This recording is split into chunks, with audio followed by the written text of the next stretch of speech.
Damos gracias al Señor por estar nuevamente en este video, poder tratar de traer otra enseñanza que nos puede ayudar a entender un poco más de la Biblia, como entender un poco más también de cómo habla Dios.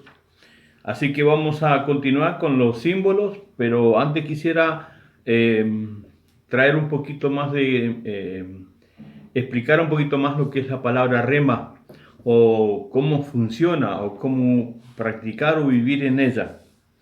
Recuerdan que el último video dejé un versículo que se llama Romanos capítulo 10 versículo 17, que dice: así pues la fe es por el oír, y el oír la palabra de Dios. Y hoy hemos quedado con que la palabra de Dios es la rema de Dios, una palabra específica para un tiempo específico, para una persona específica, en la cual Dios le da para que la persona pueda tener una herramienta para afirmar su fe, porque cuando viene la palabra rema, viene con fe. Por eso dice, la fe, así pues la fe es por el oír, y el oír la palabra de Dios. Recién allí viene la fe que necesitamos para movernos, para actuar, para declarar, para establecer prioridades en nosotros.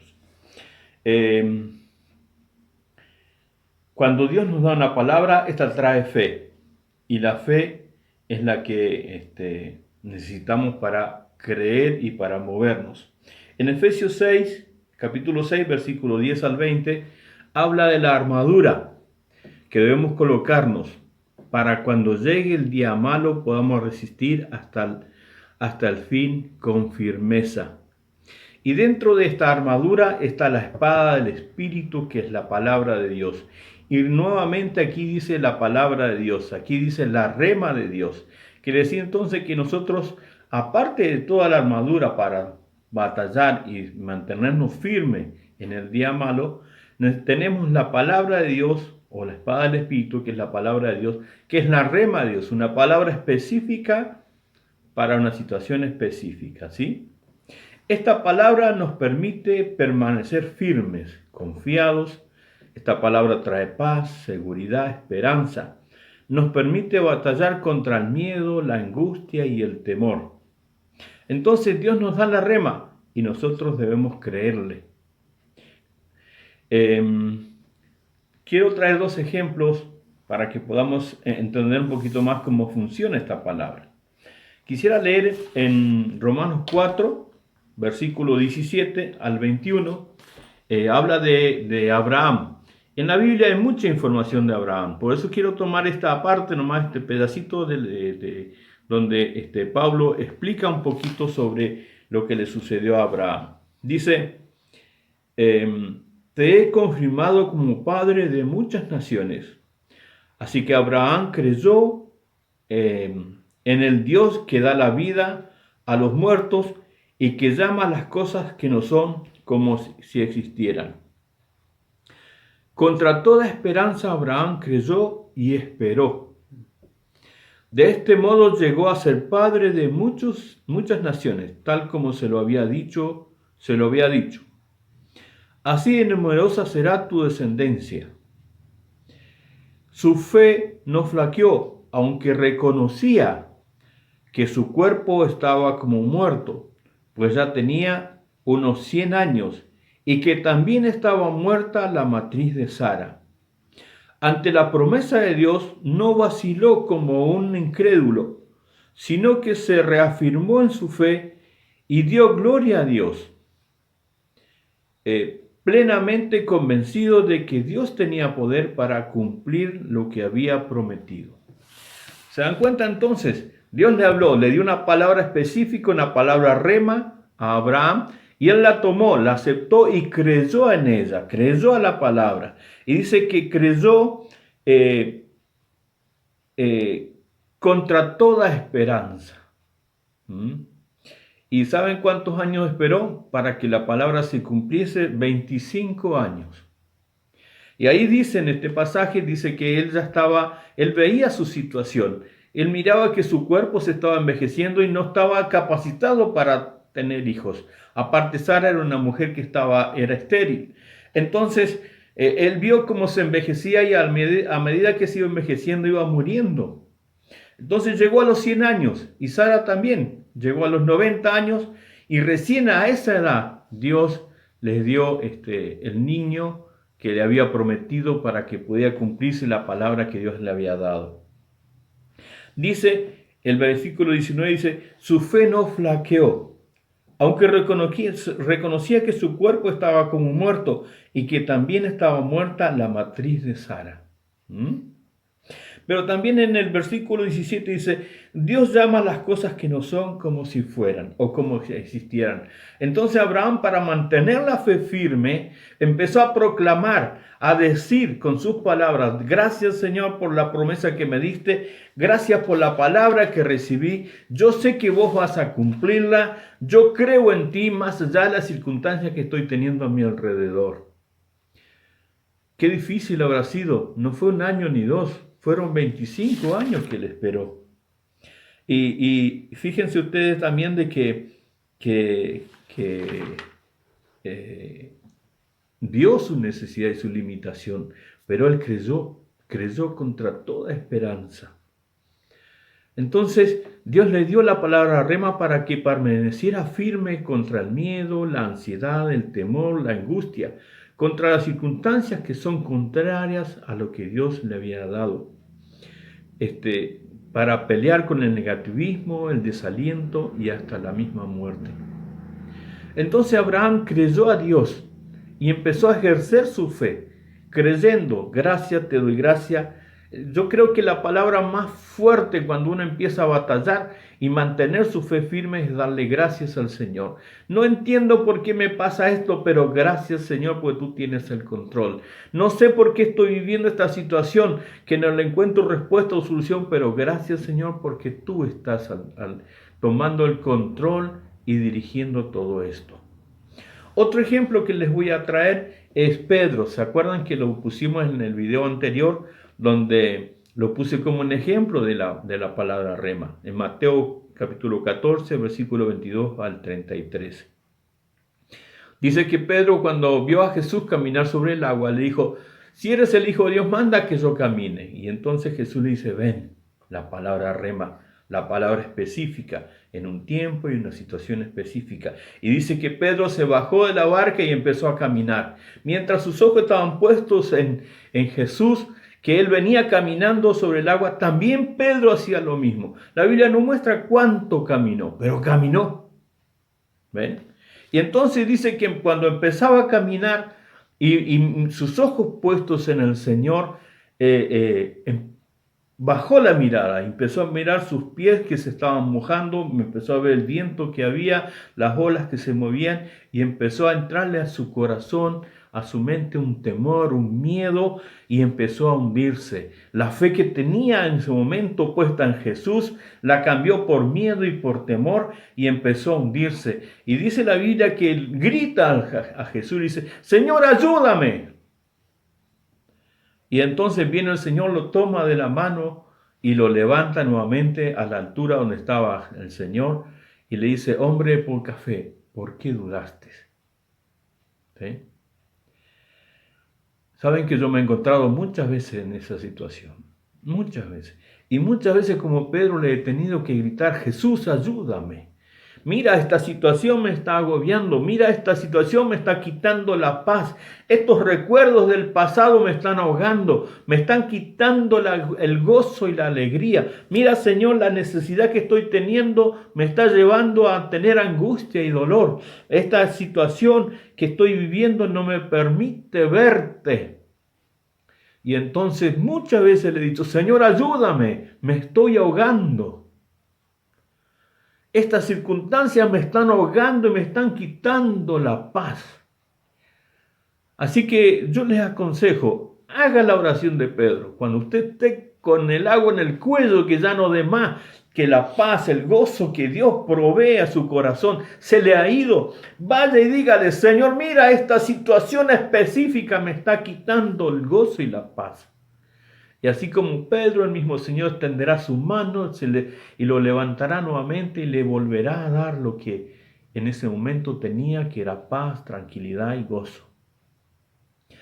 Entonces, más allá de nuestras circunstancias, que podemos tener muchas a nuestro alrededor, que no cambian, que están ahí, que nosotros queremos que sean transformadas, pero no es posible, pero sí la paz y el gozo dentro de nuestro corazón.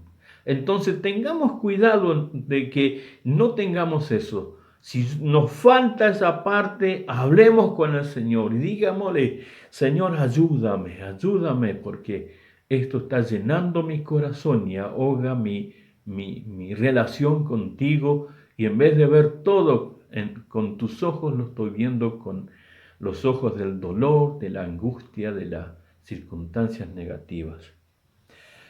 Así que, hermanos, practiquemos esto, vivámoslo, ¿sí? Es muy importante que lo hagamos, especialmente en este tiempo donde hay muchas cosas que están trayendo angustia y desosiego y muchos pensamientos de incertidumbre, de qué pasará con nosotros, qué sucederá.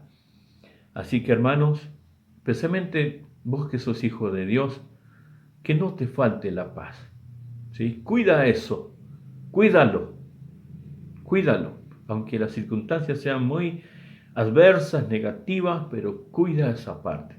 Y Dios está presto para darte esa paz que necesitas. Bueno, vayamos a los símbolos. Todavía tenemos una cantidad de animales para traer como símbolo, así que empecemos. El burro o asno representa en la parte positiva que lleva la carga de los demás. Lo negativo es terquedad, persona obstinada. El cangrejo representa a una persona difícil de acercarse o difícil de hacer amistad con ella. El cuervo, representa la parte negativa, es confusión, pelos en la lengua, que opera en la envidia y contienda, persona odiosa, impura. Indicativo de poderes mentales, son mascota de las brujas. La parte positiva, instrumento para la justicia o de provisión de Dios. ¿Se acuerdan cuando Dios usó a los cuervos para alimentar a Elías? ¿Sí? Bueno, la vaca representa subsistencia, prosperidad. Y recuerdan el sueño de Faraón, cuando él tuvo el sueño de las vacas gordas y las vacas flacas. Bueno, si usted tiene ese tipo de sueño, una vaca flaca, por ejemplo, son tiempos malos. Y si la vaca está gordita, está bien rellena, son tiempos buenos, ¿sí? El venado representa gracia, velocidad o veloz, pie firme, ágil y tímido. El perro representa la parte negativa, incredulidad, hipócrita, religioso. Puede representar demonios, destructor, malo. Si es un perro feroz, cuando usted sueña con un perro feroz, puede ser una persona violenta. Y si es un perro sucio, puede representar una persona inmunda. Ahora la parte positiva es lealtad, la amistad y la fidelidad. El dragón representa a Satanás en Apocalipsis 12, símbolo constante de ocultismo, engaño, brutalidad, crueldad. Como poder detrás de todo hechicero. Clasificado en este grupo están los lagartos, el cocodrilo y la serpiente. El dinosaurio representa la antigua fortaleza, entidad demoníaca, peligro del pasado, maldición generacional. El elefante representa de invencible, no se ofende con facilidad, poderoso, almacenamiento de la memoria y memoria de edad larga. El pez representa el alma de los hombres, pescar, ¿ve? Estamos hablando del pez y ahora de pescar. Representa el ministerio evangelístico, pescadores de hombres. En Marcos capítulo 1, versículo 17, el ministerio del evangelista. También cuando el niño trajo los panes y los peces a Jesús, entonces también representa alimento, sustento. Y ahora con Raquel y yo, especialmente yo, sueño mucho con peces. ¿Eh? Y, y le quiero contar dos sueños que tuve. El primero, yo veía a Gabriel, a mí mismo, me veía en un lago, o sí, en un lago muy tranquilo estaba, y había un muelle de esos donde se mete adentro del agua para poder atar a los botes, a las barcazas. Y yo veía a Gabriel con un butrón. Esos son con un aro bien redondo, con una malla por debajo, donde cuando se pesca y el pescado está bien cerca, le meten el butrón y lo sacan al pescado, ¿sí? Entonces yo vi a Gabriel con un butrón, más o menos de ancho, de 1,5 metros, grande, y yo veía como él metía el butrón adentro del agua y lo sacaba lleno de peces, pero hasta arriba, y tenía, pero muchísima, muy grande era, más o menos a la altura de Gabriel, que no es muy alto que digamos, pero tenía esa altura. No te rías, Juan.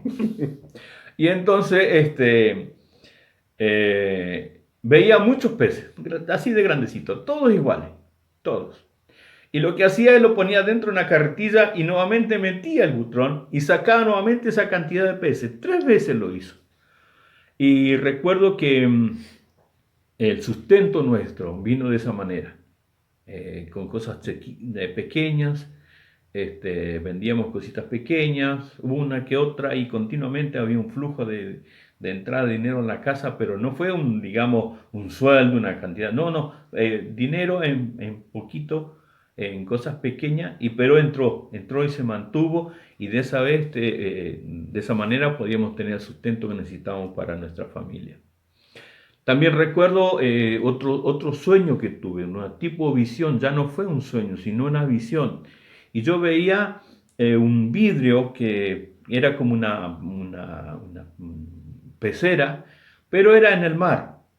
Y ese vidrio mostraba todo lo que estaba dentro del mar. Y entonces la gente iba y miraba esa pecera, ese vidrio. Entonces, cuando la gente se acercaba a mirar, los peces se alejaban. Y lo más raro es que yo quedé mirando desde lejos. Entonces la gente se fue y yo me acerqué a ese vidrio y los peces se acercaron a mí. ¿Sí? No se alejaban de mí. Y habían distintos tipos de peces. Habían grandes como un cachalote, como un delfín, también como los tiburones, chicos y grandes. Y escuché una voz que me dice, esa es tu provisión para ti, me dijo. Así que bueno, y ahí se me terminó el sueño. Entonces para mí el pescar es dinero. Siempre hasta ahora, miren que yo hace 30 y tantos años que estoy sirviendo al Señor, desde muy nuevito yo empecé a soñar, y siempre cuando entra dinero en nuestro hogar, sueño con peces. La medida del pez es la cantidad de dinero. Sí. Así que sigamos. Zorro representa a hombres malos, astutos, sutiles, disimulando algo, falso, hipócrita, aprovechador, destructor. Rana representa espíritu de lujuria, demonio, maldecir, brujería. Representa profecías y falsas enseñanzas, y enseñanzas impuras. Trae confusión. Cuando habla aquí de confusión, no solamente una confusión intelectual, sino que este espíritu trae confusión a nuestro espíritu. No es que, bueno, entiendo lo que dice el que enseña o el predicador, o no lo entiendo con la mente, pero cuando este espíritu toca o trae confusión, lo trae a nuestro interior, a nuestro espíritu. Así que tengamos cuidado con ello. Después, indicación de herejía. Cabra, la parte negativa representa engañador, no es genuino, hombre de pecado, la incredulidad, obstinado, argumentativo, sin discernimiento, persona negativa, orgullo. La parte positiva dice que en algunas culturas representa prosperidad. El halcón representa el depredador, hechicero, espíritu maligno, una persona que es para la guerra. Liebre representa rápido, y precipitado. Caballo representa poder, la fuerza, la conquista, guerra espiritual. Proféticamente, un caballo blanco representa victoria, pureza, realeza, salvación, rescate y redimir. El caballo negro simboliza sequía, hambruna, que conduce a la muerte, malos tiempos. Caballo rojo representa persecución, enfado, peligro, oposición. ¿Sí? Bueno, lo dejamos hasta aquí. Vamos a orar. Te damos gracias, Padre, por tu cuidado, tu fidelidad, tu amparo. Te damos gracias, Señor, porque podemos hacer estas enseñanzas. Te pido que las personas que lo escuchen puedan ser bendecidas, que puedan comprender. Tú puedes traer esa luz, ese entendimiento para que podamos comprender. Quiero bendecir, Señor, a los pastores de aquí de Durati, a cada uno de los que componen la familia de Dios, y pedir que tu gracia, tu misericordia esté sobre ellos, que les des sabiduría para guiar a tu pueblo y también les estés proveyendo todo lo que necesitan para sus familias. Y también te ruego que si hay alguno enfermo, te pido que tú lo sanes, que tú lo restaures. Padre, gracias, gracias. Te damos gracias porque tú cuidas a tus hijos y los guardas conforme a tu corazón y a tu verdad. Y hay una chica que se llama Magdalena, pero le dicen Malena. El otro día estaba orando por ella y ella yo sé que me va a escuchar en este tiempo. Yo quiero decirte, Malena, que te vi como el Señor, como nuestro Padre Dios te tomaba en brazos y también vi como Él tomaba un manto de amor y te envolvía en Él y te sostenía en sus brazos y caminaba de un lado a otro cuidándote y protegiéndote. Ese manto de amor, de justicia, de gracia te cubría y te sostenía. Y sus brazos también te arrullaban y te sostenían en este tiempo especialmente. Así que Malena, ten confianza, ten esperanza de que tu Padre Dios, nuestro Padre Dios, tiene cuidado de ti. Y gracias por tu fidelidad, Padre. Gracias porque tus hijos tú los cuidas y no te olvidas de ninguno de ellos. Muchas gracias, Padre. Y tú tienes el control. En el nombre de Jesús. Amén.